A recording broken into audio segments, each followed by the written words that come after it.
You're listening to the Bombad Generals. General? Welcome back, everyone, to the Bombad Generals. We've got a special episode today, not the least of which because we have a special guest. It's me, Matt, and I'm with Mike Bary. Once again, hello, Mike. Hey, glad to be back. Legion world is changing rapidly these days. It's changing rapidly, and instead of being on the forefront, we were waiting a few days for the dust to settle. We're recording this on Wednesday night. The new CRB came out on Monday, so we know a few more things that we did a few days ago, but before we get into that, you're probably asking, where is Seth? So Seth is quite possibly viewing the birth of his child as we speak. He's at the hospital. So Mike very graciously hopped in so I didn't have to monologue this entire episode. I did call Todd first, our other co-host, but unfortunately he is the midwife for this birth, so he was not available either. So thanks for coming in on short notice, Mike. Yeah, no problem. I reached out to Todd too, and he seemed like he was busy, so he had his hands full, maybe quite literally. Yes, well, very soon for sure. So a couple things. We mentioned that we're recording this on Wednesday. It sounds like there's going to be an updated CRB releasing probably Thursday or Friday. So some of the things we speak about might have changed in the meantime. So definitely give the new one a read over. There's lots of forum clarifications coming out. So obviously that takes precedence. The things that we are saying are not gospel. It's just the rules as best we interpret them. And there's some small stuff. We're not going to get into every single thing that changed, but we'll try to hit the big things. So anything you want to add on, or should we just get going here, Mike? I think you stressing that like things are open to change is like important, because I think some of what's going on right now is that there's like a lot of ambiguity that has been like left open to interpretation, and it's not like we're waiting on forum rulings and stuff. So things we say could be very well be wrong, and we just don't know it yet, right? Yeah, 100%. And I think there's some spots where they tried to streamline the wording because, maybe something was in that original rulebook for one very small edge case, and they just tried to simplify the wording. And there's a few questions that might be, again, clarified on the forum as, is this an intentional thing, or did something just get missed in the update? So the other thing actually to mention is that we're just discussing the core rulebook today. We're not going to get into the new tournament document. So I have a bunch of notes from my full read through of the CRB. We can go through those. I'm thinking we'll save the juiciest thing, which is cover and line of sight, for last, and then kind of discuss our feelings kind of as we go, but also at the end. So first things first. All objective tokens are unclaimed by default. That's point number one. And point number two, you cannot start in base contact with an unclaimed objective token. Mike, what does this mean? It means a couple of things. So it means you can't like scout into an objective token, and you can't infiltrate onto an objective token, which are two pretty large departures from what we're used to. And I don't know. I mean, I think there's probably going to have to be like a forum ruling for like bombing run based on that verbiage, considering those objective tokens. But they are claimed. They start claimed. That's the thing. Right. What is unclaimed, actually, though, are VAPs.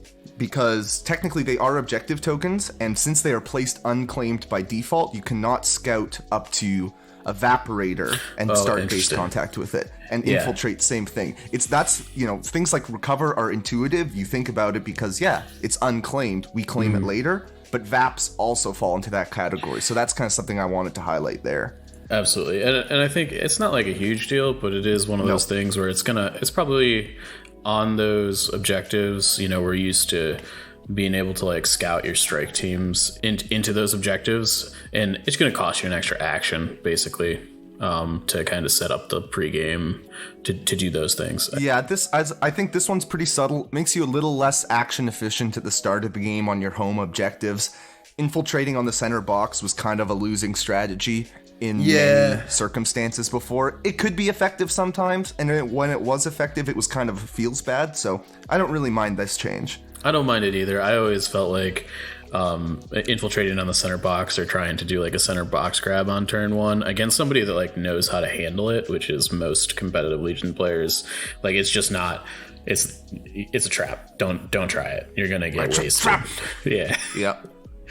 So while we're talking about VAPs, here's the big thing that ties into VAPs. So when you figure out who wins a game, first thing you look at is VPs.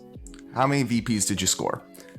If that's tied, you go to kill points. If that is still tied, this is the change. Instead of blue player winning points destroyed ties, now it is the player whose army consisted of more points at the start of the game.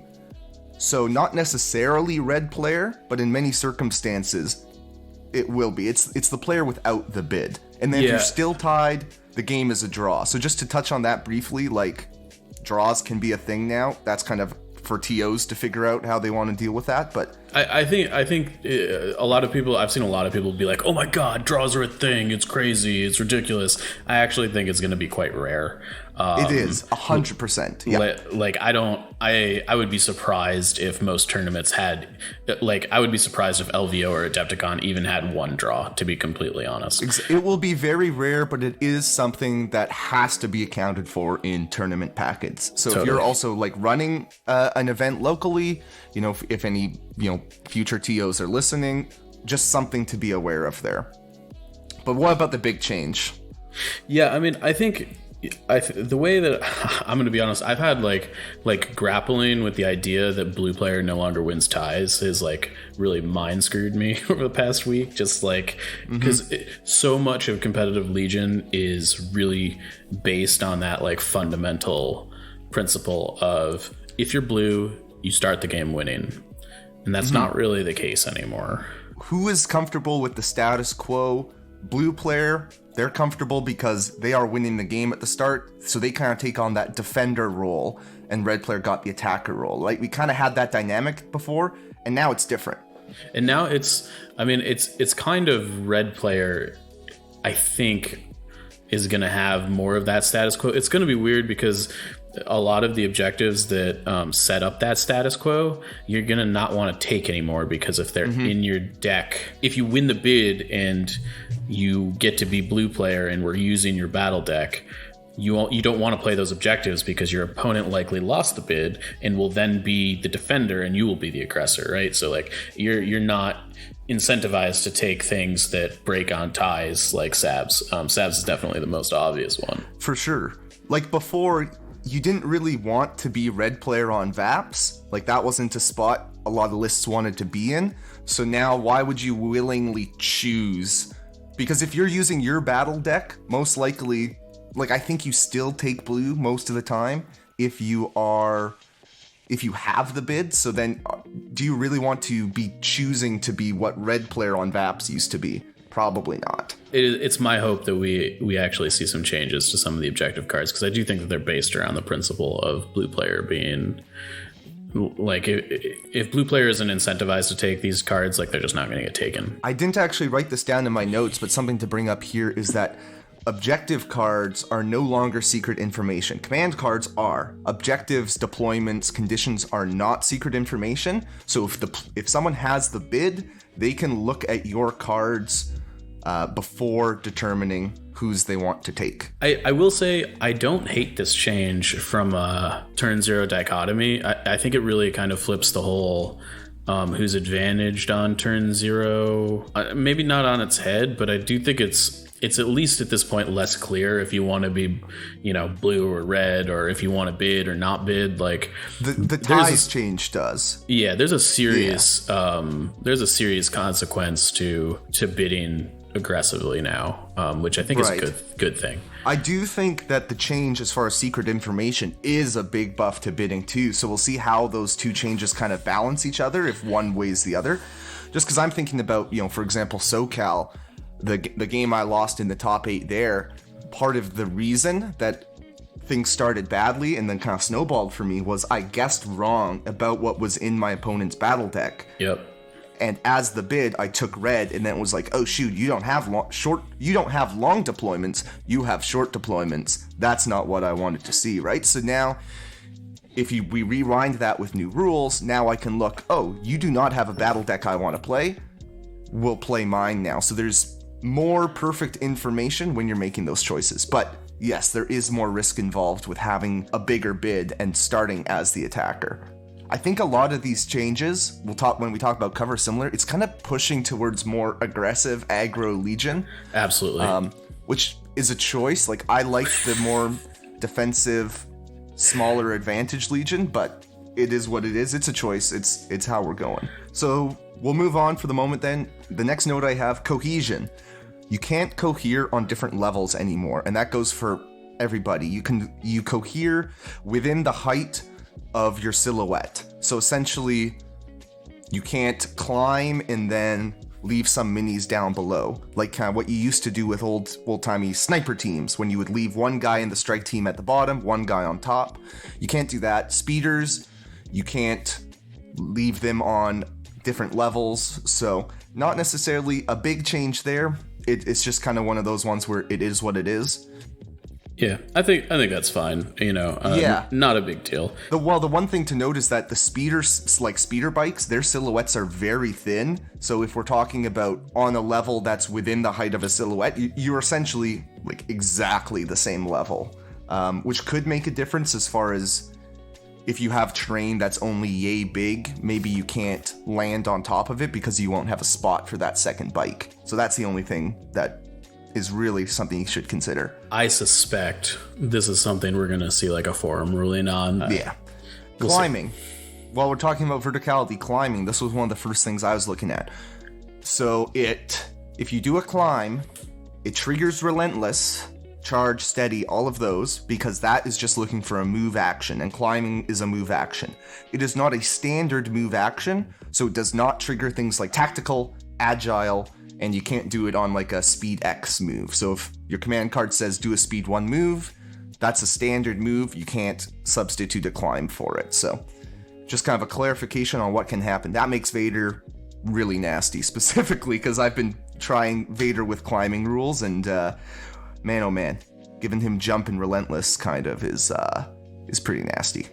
Yeah, no, I mean, he benefits a lot from the rules. I do think that this is probably a good place to just like talk about speed X moves if you've got that on your list, and just like how the language there has changed. It's basically changed just the way you kind of explained it there. Like a speed X move is not really a thing anymore. It's like a standard move that is a move action for a distance, right? Yeah, but not necessarily an action. I guess what I'm saying is like a move that triggers anything will specifically have action specified in it is what I'm trying to say. I probably said that pretty poorly. Oh, no problem. But basically the rule book has, and I think this is good. Classifying things as speed X is kind of like was a little weird to begin with. It's just like if it's an action, it should probably trigger something. There's like an additional classification for standard moves for things like agile and tactical and stuff. Next, this is kind of LOS, but I think it's different from the meat of the conversation. Vehicles, ground vehicles or hover ground vehicles, block LOS with their silhouette. So the silhouette for the vehicle goes basically up to the top of the armor. It ignores any crew. So you get, let's say for an ATST, you get a big, huge cylinder from the base, stretching all the way up to a height equal to the top of the ATST. So you get big LOS blocking pieces from your ground vehicles now. I don't know how I feel about the change yet because I haven't really messed around with it in like an actual game. It's a big buff to vehicles, I think. A lot of people have been like, checking if droid decas are actually taller than a silhouette. I'm not actually sure if that's true or not yet. I've heard depends how you model them. Yeah. And I also think that I don't know if there's been any clarification on like modeling for advantage with vehicles, just because a lot of vehicles are like on pegs and stuff, and depending on how you model your vehicles, like the height can change. Probably not a huge deal, but like blocking line of sight to like having every vehicle essentially be able to perform the duties of a bus and screening your force it's pretty good. It's a lot. I think that two things, because assembly, modeling for advantage, we definitely need to see some clarification on that. And then I think if your plan is to like get 3 ATRTs in a line and advance behind them. I don't think those are going to work great just because action timing gets clunky, but we'll see. I'm interested to see how that goes. I think it's something that I think people can try. I'm not holding out hope that it will be good, just because I think a lot of those things rely on the units themselves to kind of pull their own weight, and I don't think ATRTs generally have traditionally done that. Yep. But I definitely can see people trying like a triple ATRT flamer screen, and trying to just like rush a bunch of fleet troopers up behind them or something, Or, like if you're traveling to an event, I've been to events where I'm like, oh shoot, these tables, some of them, I can't really even hide a single mini truly out of LOS. So if you just say, hey, I'm taking Maul and Separatists, you know what? I'm going to have a couple droidicas doing their own thing, but in a pinch, I can use them to block LOS to Maul while he advances. A little bit of like bad luck protection, a little bit. Exactly. Now, emplacements and creatures, they do not provide cover anymore. So previously they would have provided light cover. They do not. So just something to note there. The unit leader must have line of sight to a defending mini to make an attack. That's a pretty big change. It's a huge change. Yeah, we're getting into the things that I'm a little unsure about. Okay, we'll skip this one for now. We'll skip this one for now and come back to it. Yeah. This one I think is not necessarily part of the big changes for cover. It is a change, but I think we can kind of talk about it on its own. Light cover wins ties, and that's to say if you have 4 minis in cover, 2 in heavy, 2 in light, before that would have been heavy cover. Now that is light cover. You need more minis in heavy than light to get heavy cover. So that's a big change, and it's kind of a weird one.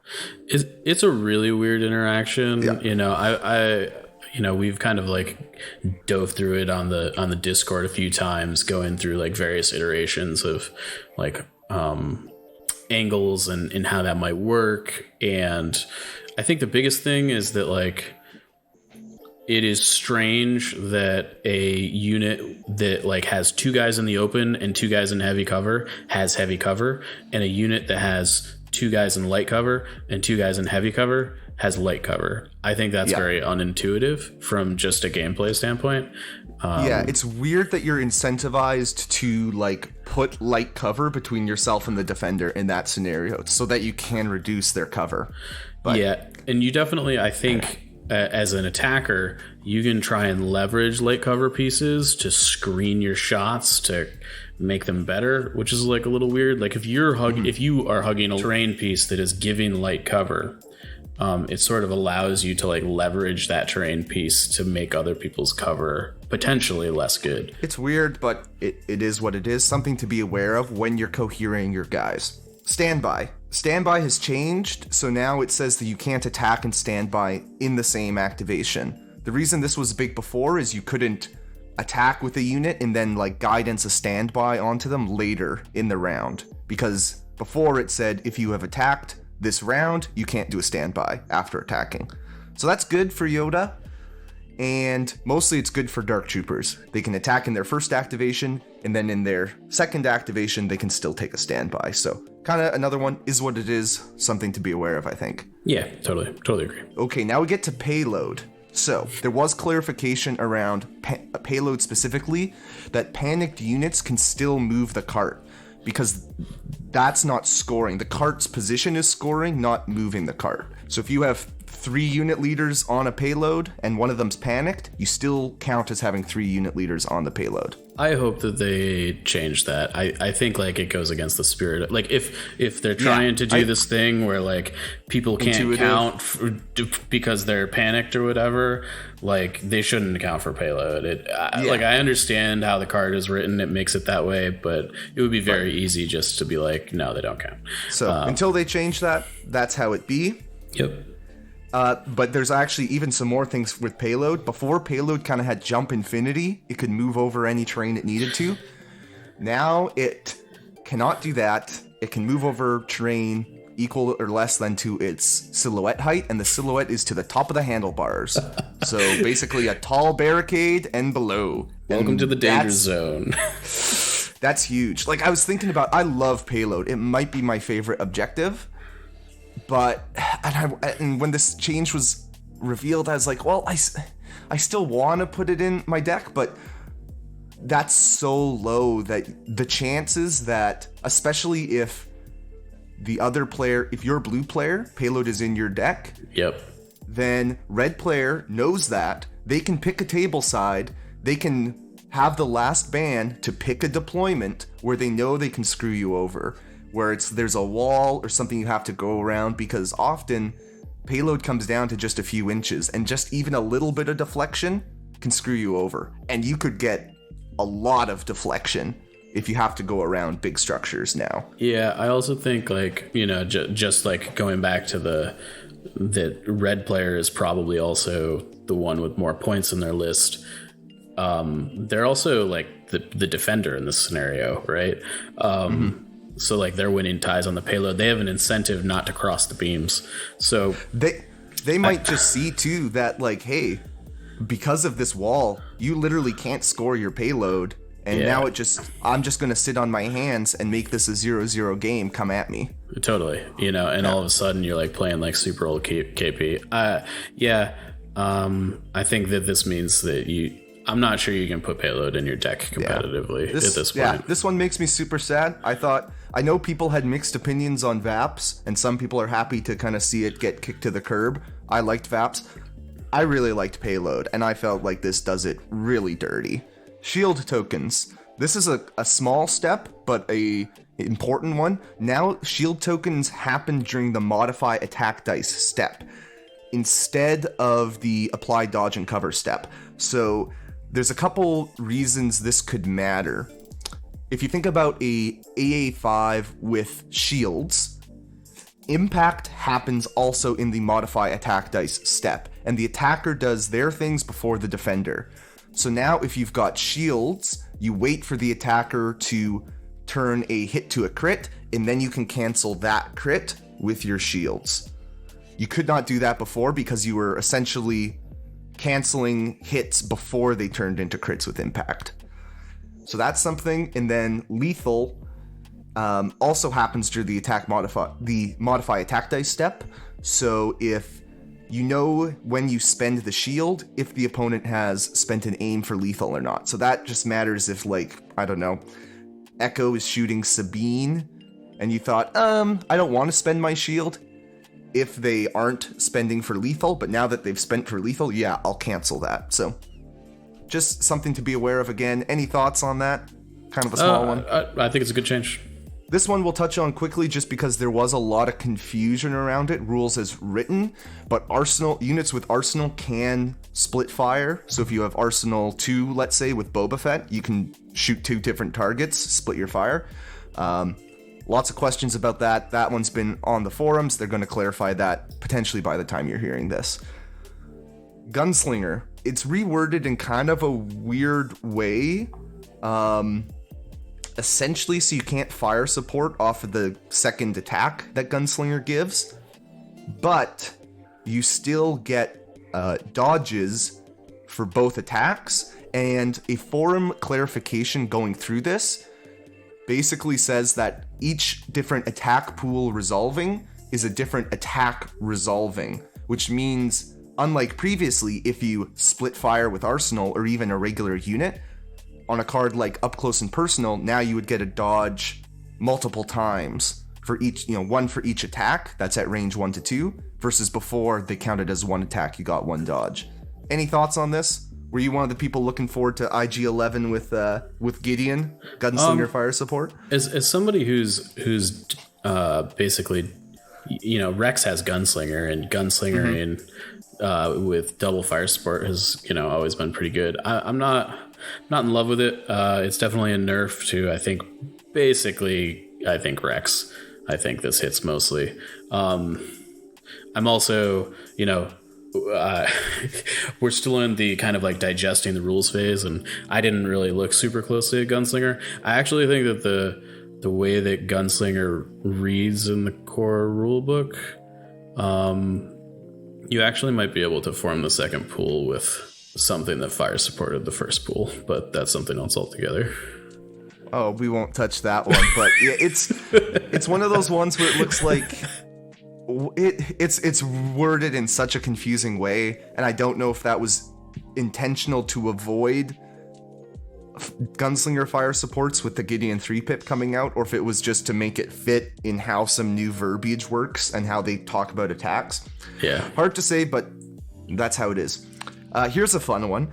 Line of sight cannot be drawn to or from units in a close transport. And then we can take that actually at the same time with if the transport you are in gets destroyed, you still pop out with a wound and a suppression. But also, if you have a face-up order, it gets flipped down, and if you don't have an order, then you are assigned a face-down order token. So essentially, you are activated for the turn. So those are two changes to transports. Mike, what are your thoughts on that? I love these changes. I think previously it was really awkward to decide whether or not to like deal with like a transporting Maul or Black Sun or whatever, because if you blow up the transport, all of a sudden they've got multiple actions with which to mess with you, and if you don't blow up the transport, like they're getting to do the thing that they wanted to do. So it's kind of like a damned if you do, damned if you don't sort of situation. And I like that this actually gives you an incentive to interact with the transporting piece. It's definitely very punishing, but I think that's fine. I think it really hurts close transport. Like if you think about, Vader Lat or Maul in a bus, if you leave that thing on the brink of death at the end of the round, and then you go before Vader or Maul can get out, first activation of the following turn, blow that thing up, they're now flapping in the breeze out in the open, having counted as activated, they're dead. And you've won the game at that point, right? So probably it felt like you couldn't interact with how the bus was doing anything. It was just like it felt horrible. It neuters all transports, but like I am okay with that. It was an interaction that personally for me I didn't love in the game because of the interactivity. I think it also, unfortunately, maybe really hurts IG-11. I've been long in the saying that I think IG-11 really needs to be in a speeder, in a land speeder to be effective, and these both hurt him. And actually, for him specifically, you also can't do a self-destruct from within a transport. I don't think, I was never finding myself wanting to do that anyways. Usually I'd want to self-destruct in a way that doesn't murder my own land speeder because it's got impact 3 and a lot of dice. But and probably Pierce that's too. Another change. Couple other things to note. Since you can't draw a line of sight to a unit in a closed transport, you cannot hit it with an amband shot from Din anymore, so you can't pick off guys inside. Yay, that's fine. Closing loopholes. If the other thing though is that, say you had Anakin in a lat, you cannot see him, you cannot spend his tokens with Exemplar if he's hanging out in the lat. So moving along, here's a change that I am a fan of. You can, if you have a weapon with Cumbersome, you can now attack and then move. You still can't move then attack, but at least you can attack and then move. What are your thoughts on that one? Yeah, I mean, I think anything to help these like cumbersome units out, I think is great. This is going to be one that is probably going to take some getting used to for me. I think the only unit that I really play with it is the RPS with the clones. But the fact that you can shoot and then move is kind of it's nice. I think it's quality of life increase. I think it's good. Like a lot of the guns with Cumbersome are varying degrees of bad to okay right now to good. Like I'd say probably the Shore Mortar is one of the best of them. So now you can at least shoot and then reposition so that you can get a shot next turn, or you can get out of dodge. I think I really like this for Cassian because of I still don't know if Cassian's great, but if he's in his sniper mode, then at least he can snipe something and then move, set up a new shot for next turn. Because right now, that's one of the big things. You know exactly where Cassian's going to be sniping from, and you can hide from him. Totally. So that's great for him. And when he moves, if K2 hasn't gone, he won't be able to use his aim from tactical. But hey, you're giving another aim to K2. Anything else that you want to bring up before we talk about cover and line of sight more in depth? No, I think you hit most of it, if not all of it, to be honest. I think the big stuff that I think needs to be talked about is probably the cover stuff, which we can dive into at leisure. Okay, go for it. Here, you take the lead on this one, Mike. What has changed with line of sight and cover? So I think a few things of note that are huge changes. We already kind of touched on you can only shoot at things if your unit leader can see. That's a very big departure. So you can't, if you've got a heavy weapon can see, your unit leader still has to see. Additionally, the I guess maybe largest change to the line of sight and cover stuff is how you determine cover and the silhouettes that are involved in it. So previously we were used to basically drawing line of sight from the top of the attacking miniature silhouette in a straight line to the center of the defending miniatures in whatever you're shooting at. And depending on if that line crosses terrain and if that terrain obscures them, you determine cover that way. It is no longer done that way. And you're basically drawing a line. You're drawing a ton of lines. It's kind of like I don't know. It's more like an infinite number of lines, almost. Infinite number of lines. It's kind of, I think it's maybe more healthy to think of it as sort of like a tunnel a little bit. And it's basically from every point on the attacker's silhouette, including from the tippy top of its silhouette down to, the underneath its toes, to every point on the defender's silhouette.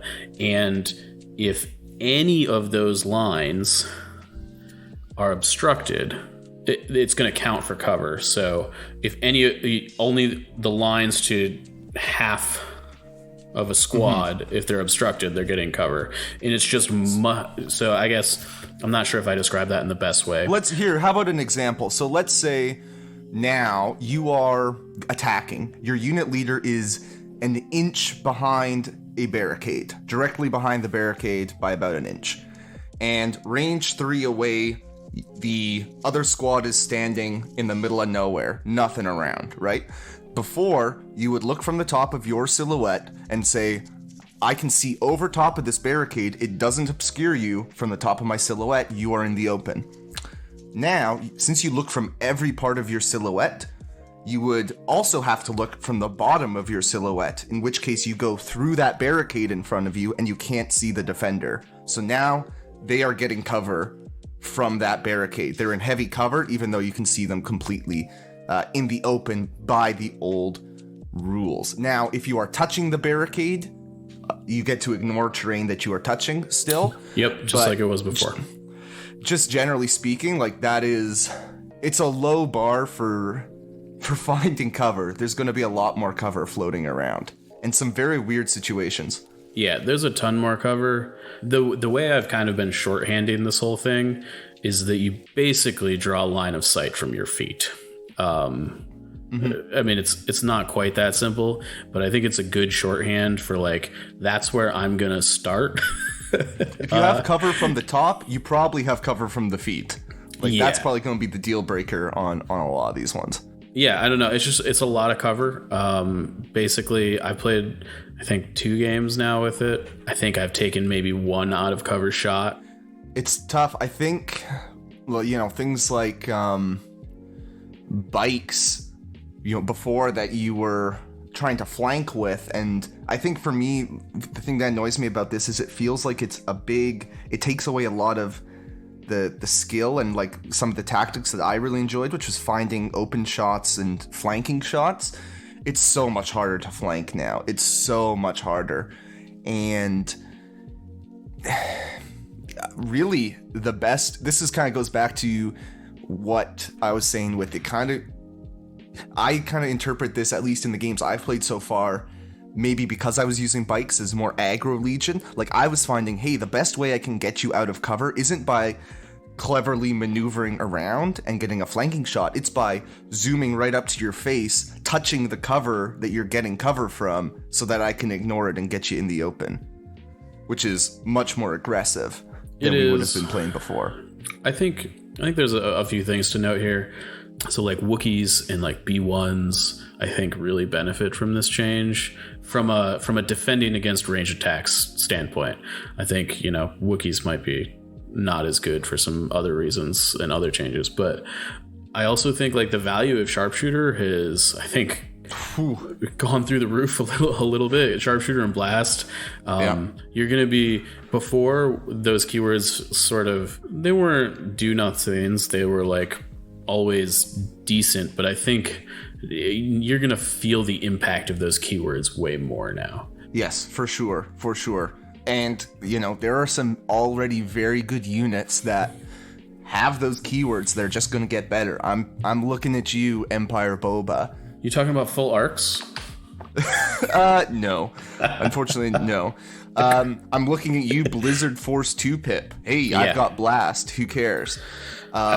Or maybe even, we'll see how good Dark Troopers end up being. You know, we'll see. I'm going to be testing them a lot after LVO, but they've got Blast on one of their weapons, right? So, yeah, those ones are very good keywords now. I do think, you know, I think a lot of people will think initially, oh, more cover, that's good for white saves. But also, if you think about, like, clones, it's still really good for them to not have to roll saves. Because before, if I could get a flanking shot and make you roll 4 saves or 5 saves, I could get 2-3 guys down. If I'm only ever taking 2 or 3, making you roll 2 or 3 dice, now it's a lot more likely that you'll just have maybe even some good variants and just save out and not take attrition and fire back and destroy me, right? So I think those units, it's different ways that we'll see the cover manifest. Yeah, I also think, like, not to, like, pump up pikes more than they already have been, but pikes love this change. Like, they're like, we're always in heavy cover now, plus our dodge tokens. Before, you were like, oh man, I got the pikes out of cover. I only have to eat through 3 dodge tokens. Like, that's not really going to be a thing anymore. And they're used to shooting through cover. Yeah. Right? Like, they were always kind of, you were assuming they're shooting into heavy cover before, right? Unlike bikes or staps or stuff like that, where they were kind of getting value from getting those flanking shots. Or even someone like Han, you know, who really doesn't want to be shooting into heavy cover. I was really liking Han with, you know, the changes to wound allocation when he can play Reckless Divergent and stuff like his command hand. Like, I was looking forward to Han, and with the climb changes and steady jumping up. But now it's like, well, Han shooting into heavy cover is not the same beast. No, it's not. And I definitely think, like, you know, to talk about, like, units as disproportionately affects, like, this stresses, I think, a situation that has kind of been, like, being built as the game has moved on, and then it just, like, larger dice pools get around this way more than things with small dice pools, right? Like, you know, Han with 2 red dice on his thing is like, oh, I got 1 through cover, like, woohoo, right? Meanwhile, you know, your Z6 units are like, yeah, I mean, we can still push past this cover if we have to, right?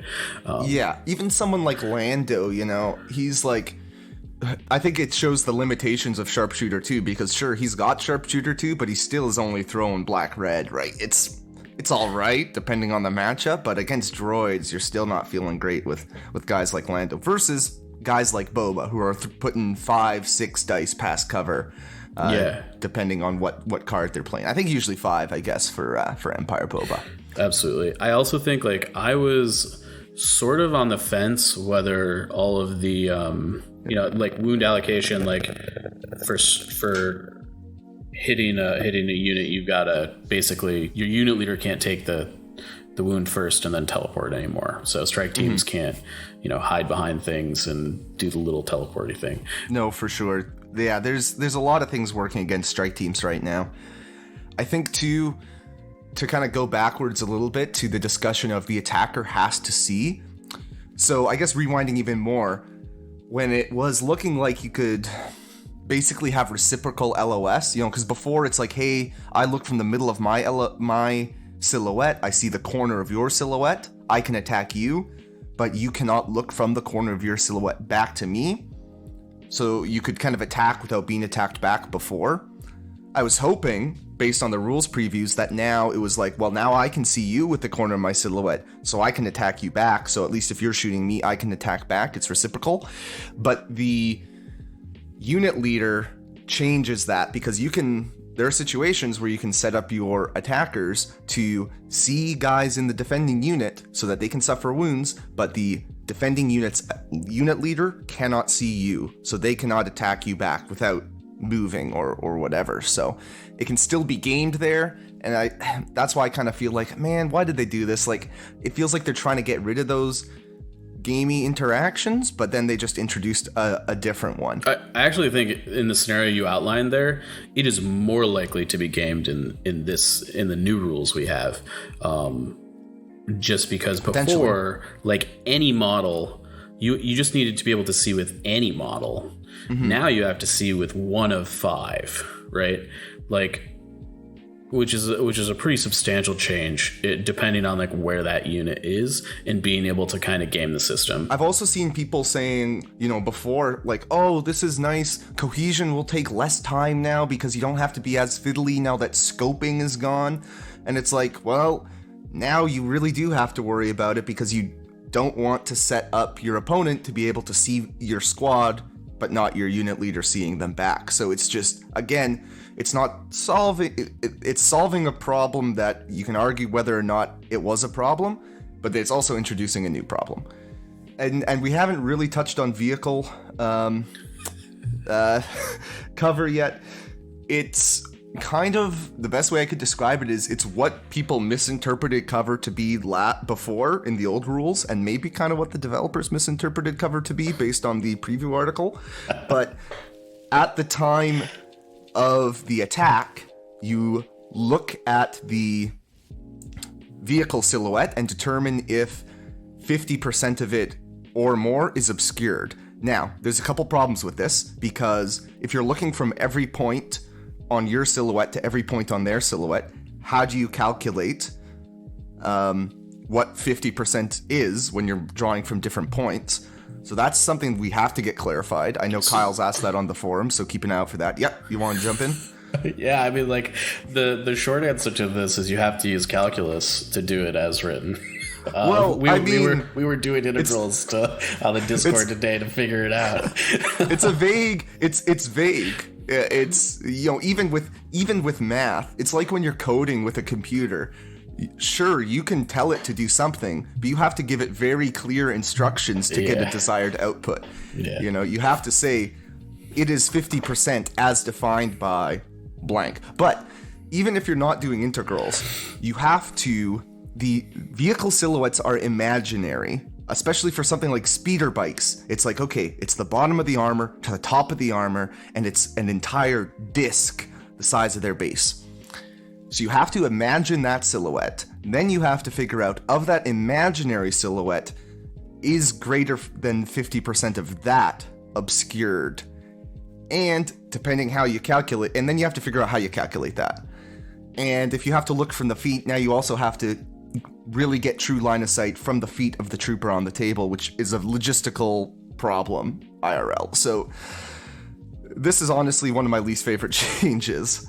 Yeah, the thing that we were arguing about on the Discord today was like whether or not every single line of sight line from the attacking mini counted towards the 50%, essentially. Mm-hmm.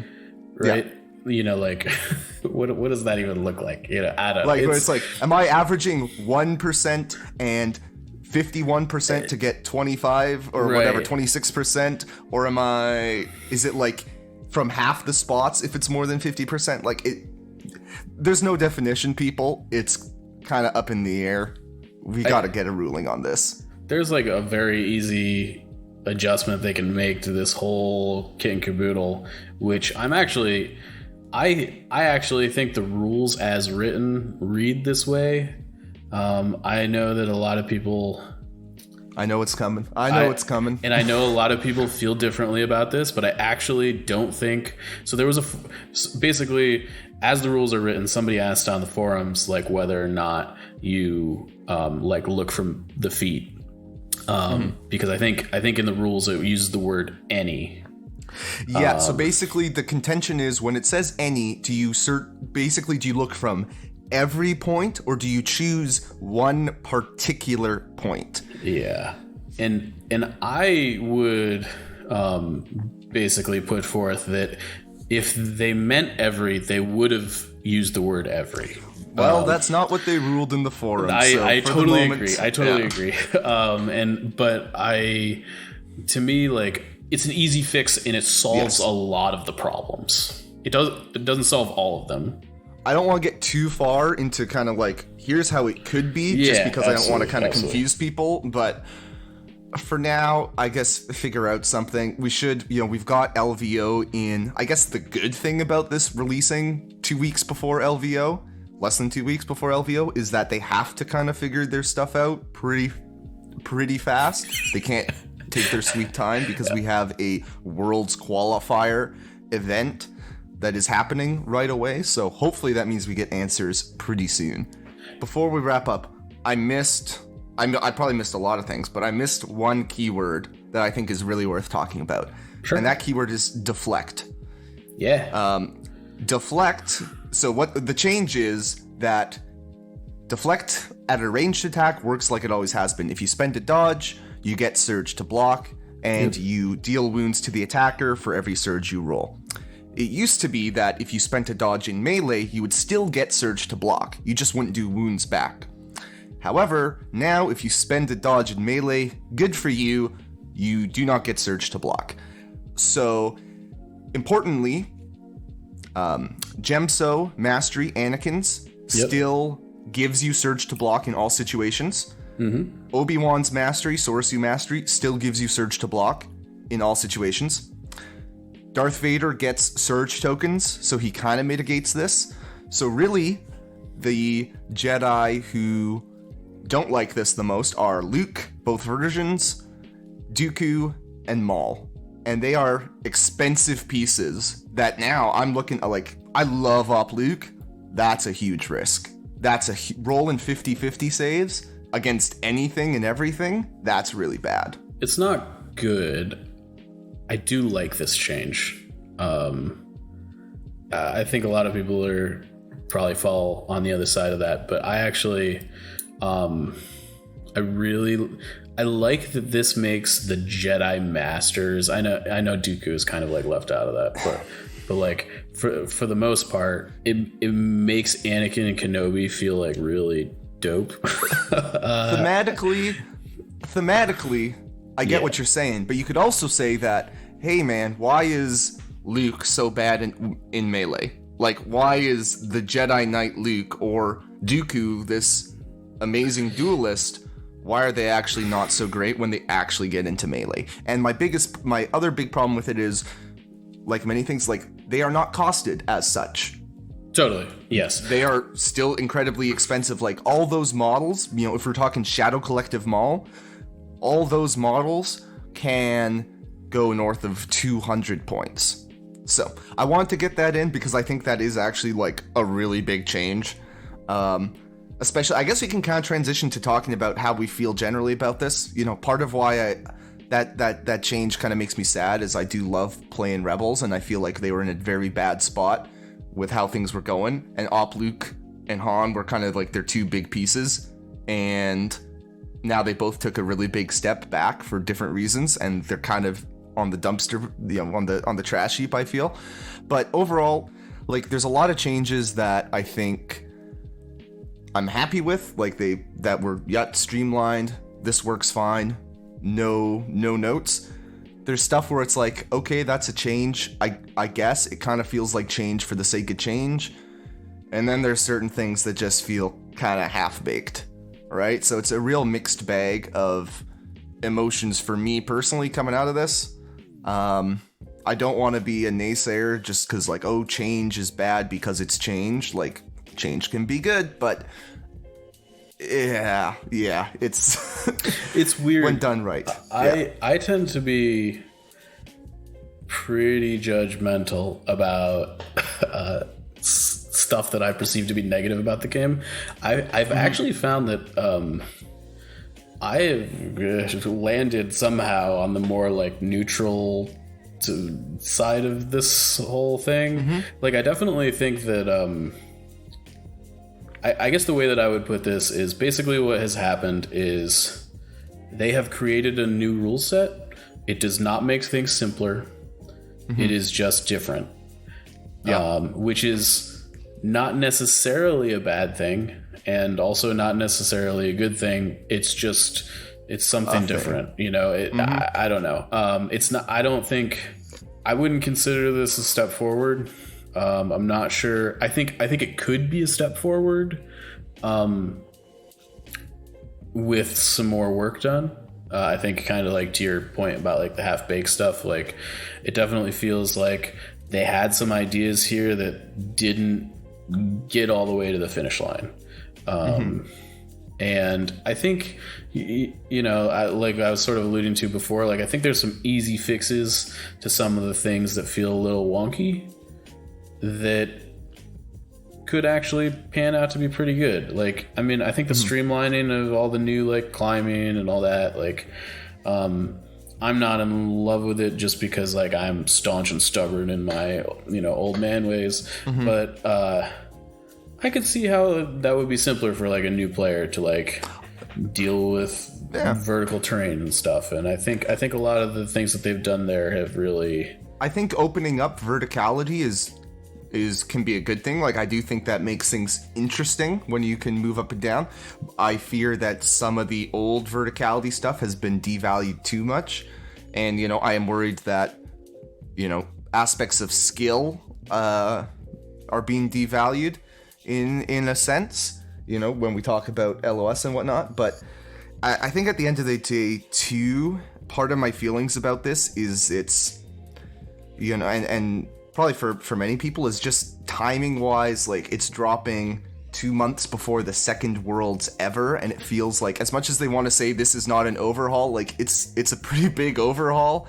The game, we're about to hit the 5-year anniversary of the game and have our second ever Worlds, and it's going to be with a brand new rule set, and that just feels weird. It's pretty close to it, a new game. I mean, like it's a 2.0. It's a I would call it a new edition, or a 1.5. I do think the way that I've been sort of thinking about the skill aspect of the game, I think cohesion's going to matter, but it's going to matter less as far as like the skill shots and stuff go. I definitely think, particularly with the fact that they've devalued the objectives that are what I would consider to be the least aggressive, and incentivize people to take more aggressive objectives, and objectives that, perhaps with the exception of payload, really emphasize movement and like bombing run and breakthrough and like hostage exchange and stuff. I think the game is going to be much more about making sure that your units are on the 2D plane where they need to be in order for you to win the game. And not that wasn't true before, but I think it's going to be more true now. And I guess just one last thing I'll say, just talking about the timing, I do recognize, I think that you can tell that it kind of had to drop now because we are getting releases that are designed within these new rules, right? Ruthless. You look at Ruthless coming out in February, it had a donut under the old rules. They're using the range 2 instead of the range 1 to 2 terminology. That's new terminology. It was designed under these rules, right? I'm guessing they probably wanted it to come out earlier so it wasn't so close to Worlds. If you look at when IG-11 released and his command card having that same donut. So, you know, delays happened and that's probably why we're here. But I get that that's probably why they had to release it now, because it's not going to work to play units designed in new rules, in old rules, but that doesn't change the fact that it just, you know, it feels weird that we're going to have 100 people playing a tournament soon that qualified for said invitational with different rules in a different game. But it could turn out great. We could have an awesome new Legion. We don't want to discourage anyone from, I'm not going to pack up my stuff and sell the collection, guys. Like, it's you better still not. No. Thanks everyone for sticking with us. I know it was a bit of a longer episode today. Part of that is because, you know, lots to cover and we want to be thorough. Part of that is because Seth's having a baby, so I'm in charge of time and editing, and I like long podcasts. I listen to a lot of them, so thanks for sticking with us, and you'll probably see myself and Mike next week in your feeds talking about LVO and our prep for that, so keep an eye out. Thanks, Mike, for coming on short notice. Yeah, thanks for having me, man. I'll see you guys next week. Peace out, and stay Gungan. This has been the Bombad Generals. Listening to Bombad Generals is not scientifically proven to make you a better Legion player. Side effects may include bad dice rolls, missed triggers, game losses, bankruptcy, divorce, vomiting, and sudden death. Ask your doctor if Bombad Generals is right for you.